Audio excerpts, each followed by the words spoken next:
Welcome to Mayo Clinic's ECG segment, Making Waves, continuing medical education podcast. Join us every other week for a lively discussion on the latest and greatest in the field of electrocardiography. We'll discuss some of the exciting and innovative work happening at Mayo Clinic and beyond with the most brilliant minds in the space and provide valuable insights that can be directly applied to your practice. Welcome to Mayo Clinic's ECG segment, Making Waves. We're so glad you could join us. Today, we have an exciting episode planned for you as we discuss the issues around bias, equity, and the reality when using these AI, artificial intelligence, ECG-based diagnostics. We're fortunate to have not one, but two expert discussants joining us today. Artificial intelligence has made its way into the world of electrocardiography. Just like any other medical diagnostic test, it is important to consider potential barriers and pitfalls when developing and applying these AI models. Today, we'll be joined by Drs. Gary Clifford and Reza Sameni to discuss such considerations in the context of AI-augmented ECG model development and how we can best deal with such barriers. Dr. Clifford is the chair of biomedical informatics at Emory University and a professor of biomedical engineering at the Georgia Institute of Technology. He trained in physics, but then changed to electrical engineering and machine learning for his doctoral studies at the University of Oxford, where he later became an associate professor. During his time at MIT, he focused on building huge public databases of medical data, and he was recently elected as a fellow of the IEEE for his contributions to machine learning applications in cardiovascular time series. He has been developing and applying machine learning models in the medical domain for over 25 years, with a focus on open science through his leadership of the annual PhysioNet challenges. His application areas span cardiovascular disease, neuropsychiatric health, sleep, and maternal fetal health, particularly with marginalized communities, with which he works with his medical anthropologist partner, Professor Rachel Hall Clifford, and with whom he jointly runs and the co-design lab for health equity. Now, our other guest today, Dr. Sameni, is an associate professor of the Department of Biomedical Informatics at Emory University. He completed his bachelor's degree in electronics engineering, and he holds a master's degree in biomedical engineering and a double PhD degree in biomedical engineering and signal processing. Dr. Sameni was an associate professor and department chair of computer science and biomedical engineering at Shiraz University and a senior researcher at Grenoble Alpes University before joining the faculty at Emory University. His research interests include digital hardware design, statistical signal processing, and machine learning, with special interest in physics-informed modeling and analysis of biomedical systems. Dr. Sameni is a senior member of the IEEE. He has contributed to training and research in the field of digital electrocardiography of adults and fetuses for more than 15 years. Drs. Clifford and Dr. Sameni, thank you so much for joining us today.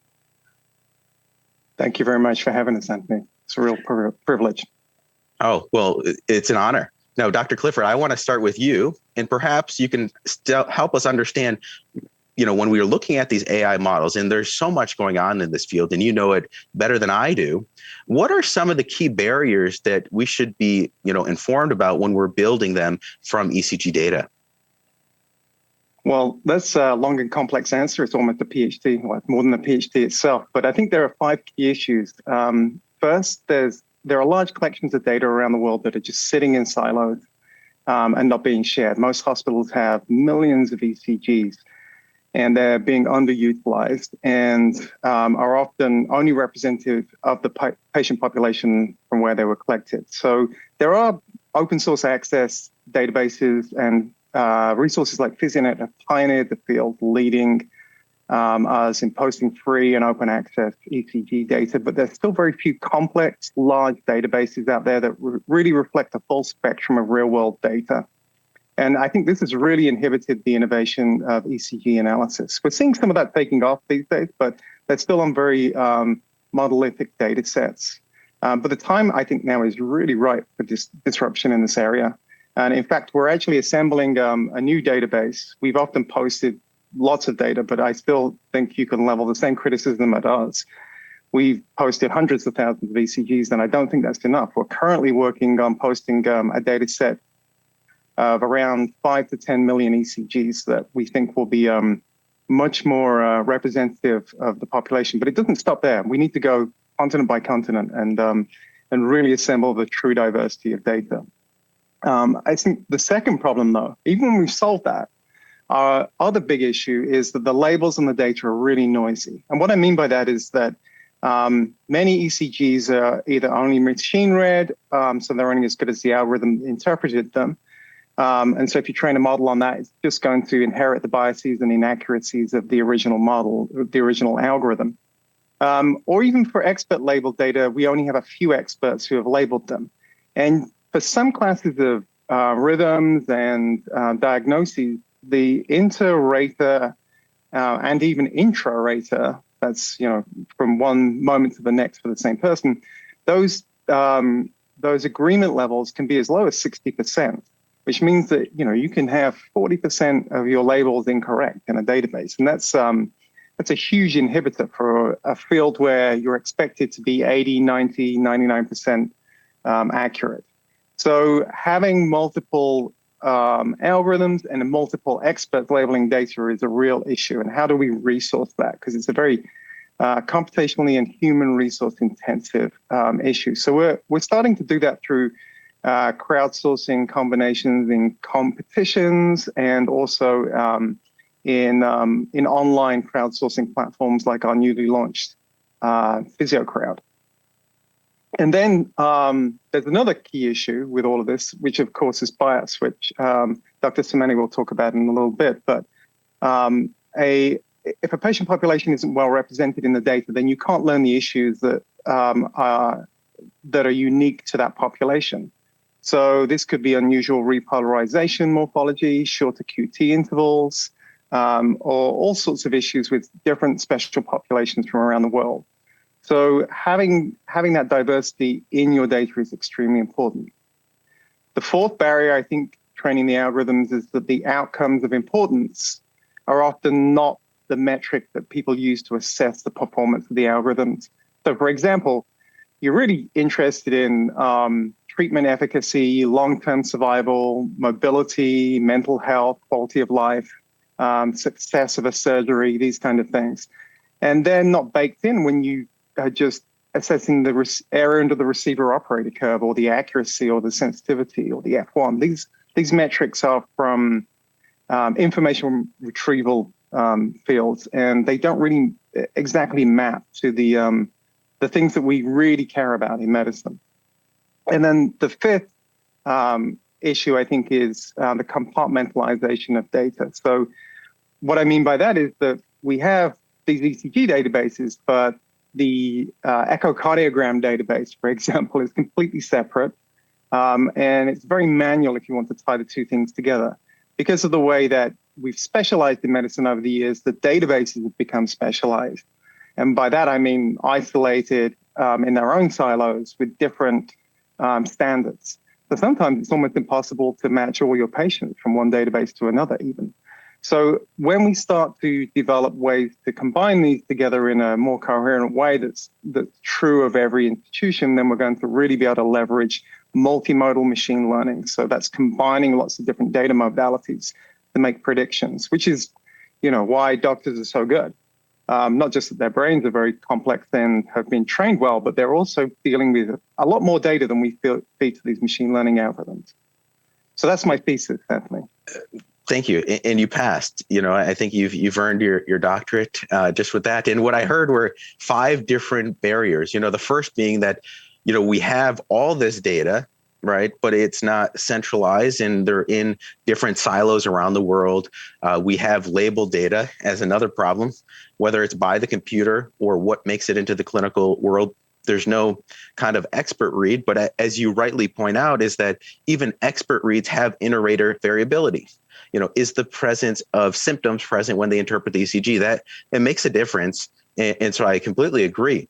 And, how do we actually connect it all with the different hardware? You mentioned the bias that I'm going to bug Dr. Semeni next about, and, the barrier of outcomes, which is, I'm glad you mentioned it because, is it just the right interpretation or is the outcomes, which how we perform a lot of studies, that's the important aspect. Those are the, quality of life indicators, mental health, and those that you mentioned, and then, everything in a specialized silo. So I tried to summarize your thesis, and hopefully I succeeded. But now, Dr. Semeni, Dr. Clifford talked about these potential biases and influencing factors when we consider developing these AI models. What can really be done to mitigate this bias in beyond the balancing of the data? So first of all, we can source large databases from around the world, from diverse populations with genetically different backgrounds. We should also do normalization for hardware differences. We know people around the world use totally different devices for acquiring the ECG. This can be done as part of the pre-processing stages of the data, which is extremely important. Things like basic properties of the input signal and system, like the input bandwidth, cutoff frequencies, filters, and things like that.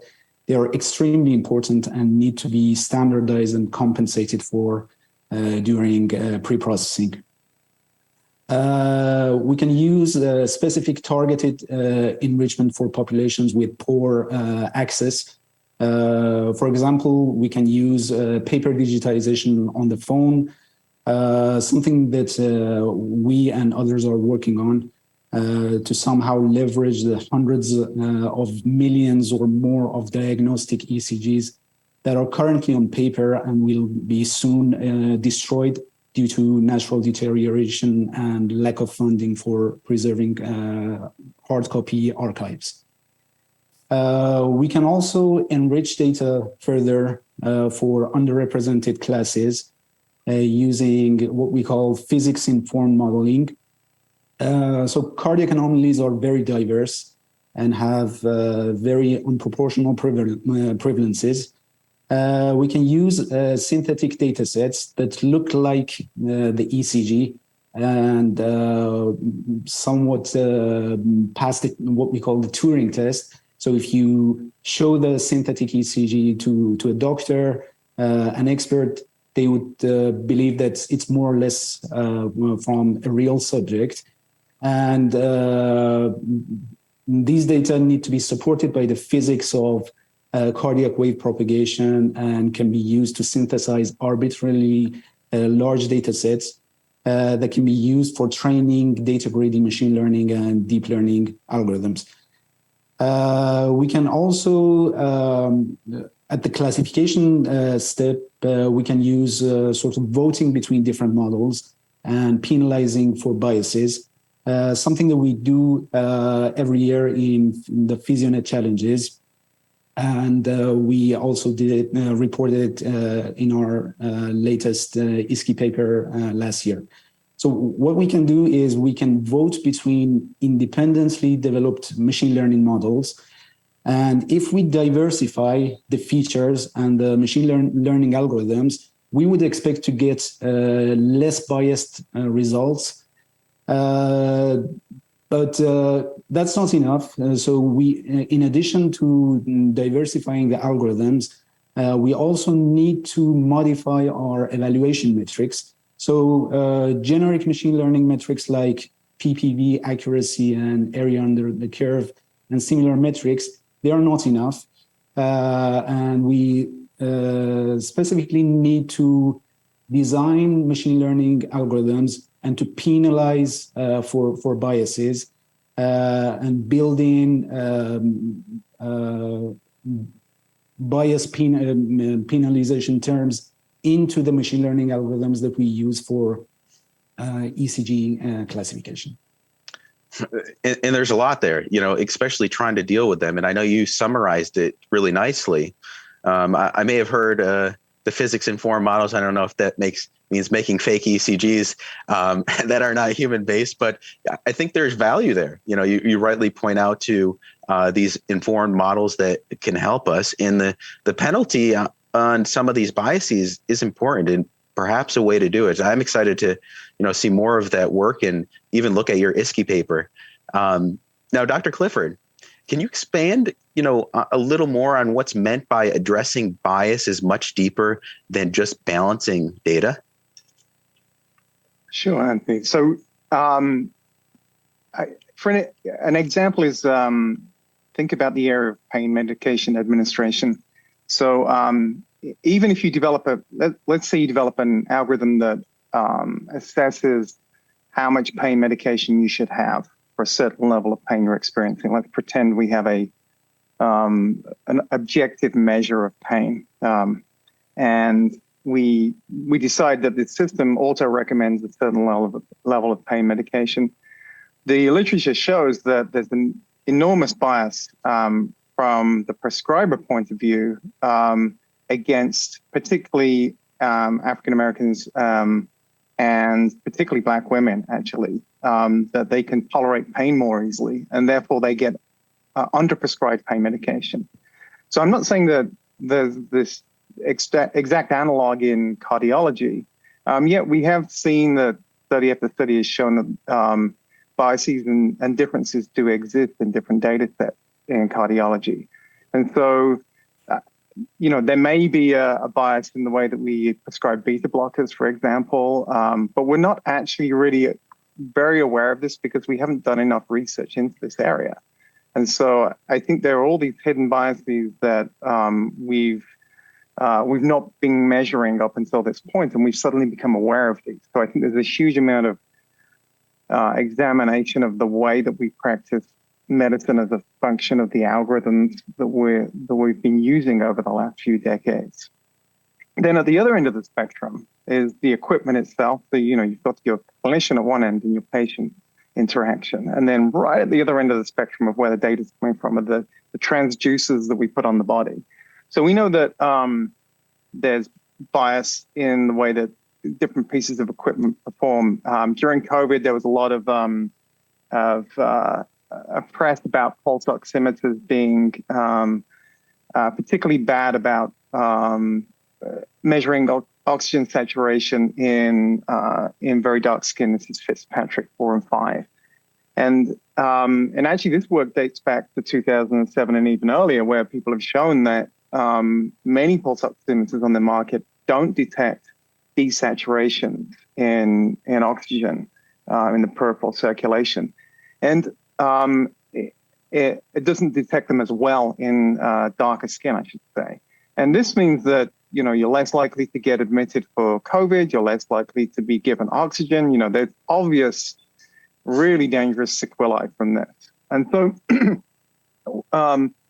there's an analog to this, which is, forgive the pun, which is the in the ECG, we use different electrodes. We do different preparation of the skin. Some people just slap the electrodes on. Some people shave the skin before they put them on. There's a lot of changes that change the background noise level. And these get baked into databases.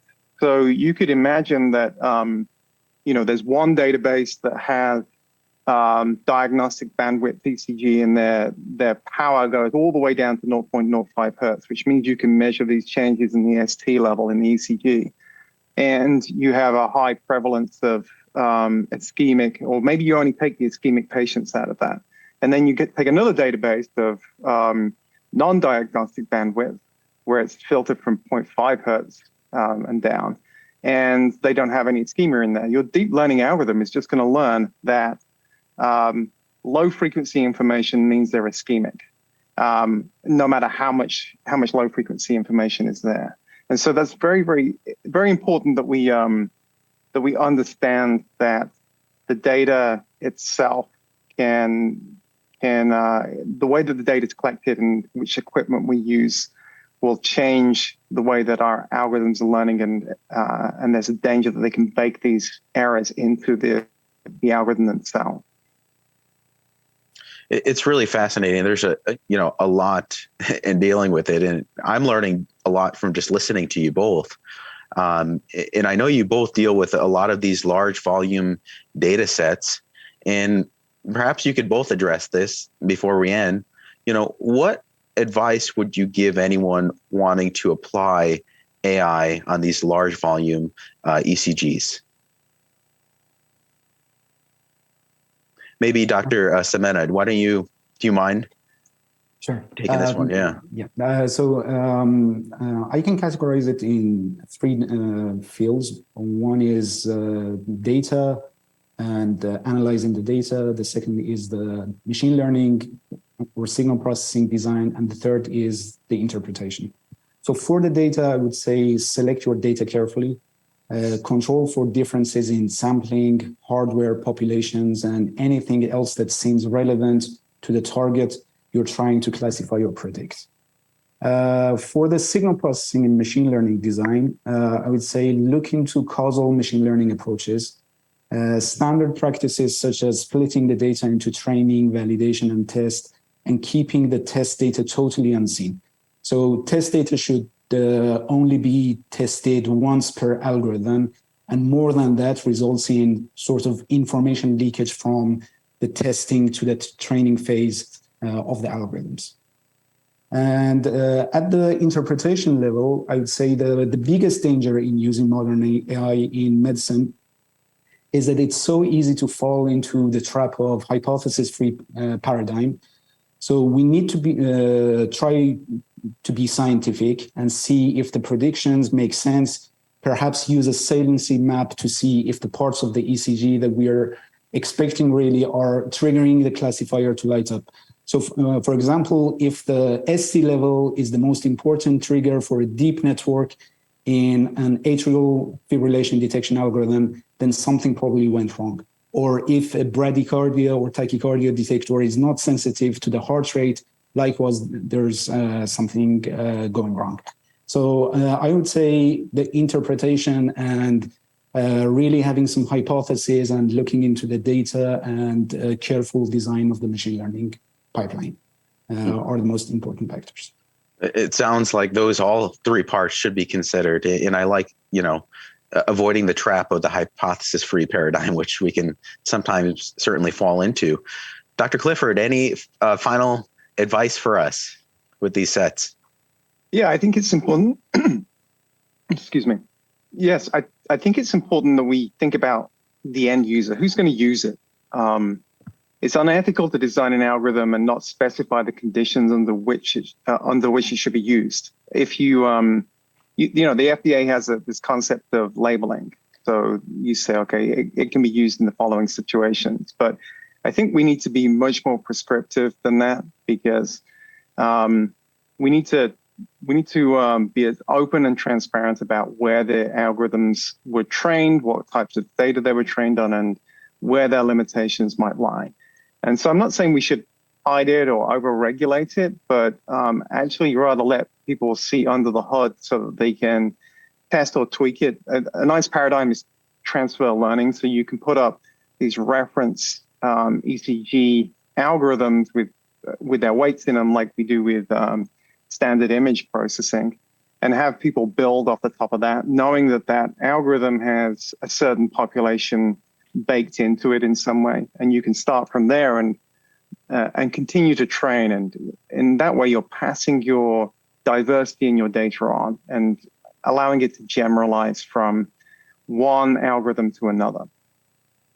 A few extra important points, as Dr. Clifford mentioned, is making sure we know who the end user is, making sure that we're considering them, and also being transparent of what our models look like. AI augmented ECG models have shown tremendous potential. There's so much we are still learning, and it's important for us to be cautious and transparent about the potential limitations of these models. We learned about some of the barriers involved in building AI models from ECG data, as well as the potential biases that can exist in data sets and how to best mitigate them. These concepts are critical in the development of all artificial intelligence models if we intend to utilize them for patient care around the world. Dr. Clifford, Dr. Samani, thank you both for joining us. You've really helped increase the awareness and help us better understand these important barriers when using AI to develop ECG-based diagnostic models. I know I've learned a lot, and hopefully our audience is as well. On behalf of our team, thank you for taking the time to join us. It's been a true pleasure. Thank you for having us. Yeah, thanks very much, Anthony. It's been a real pleasure. Thank you. Thank you for joining us today. We invite you to share your thoughts and suggestions about the podcast at cveducation.mayo.edu. Be sure to subscribe to a Mayo Clinic Cardiovascular CME podcast on your favorite platform. And tune in every other week to explore today's most pressing electrocardiography topics with your colleagues at Mayo Clinic.